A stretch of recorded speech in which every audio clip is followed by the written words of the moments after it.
মার্কিন মুসলমানদের সংস্থা the council on American Islamic relations বা কেয়ার দেশটির মসজিদগুলোর জন্য অধিকতর নিরাপত্তা দাবি করেছে।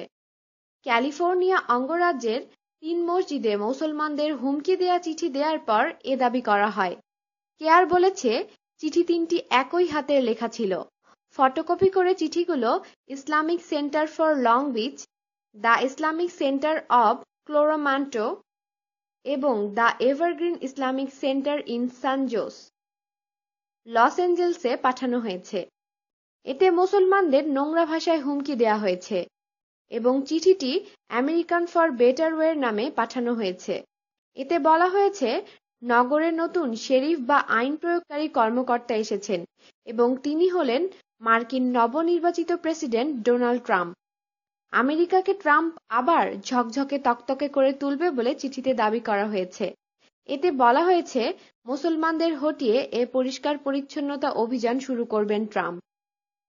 হিটলার ইহুদিদের যেভাবে নিধন করেছে, একইভাবে ট্রাম্পও মুসলমানদের হটিয়ে দেবেন বলেও দাবি করা হয় চিঠিতে।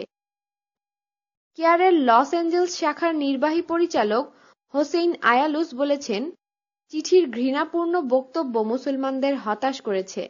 তিনি আরও বলেছেন, ট্রাম্পের পক্ষে প্রচারণার মাধ্যমে মুসলমান বিরোধী এ মনোভাব তৈরি হয়েছে। পুলিশ এখনো কাউকে গ্রেফতার করেনি।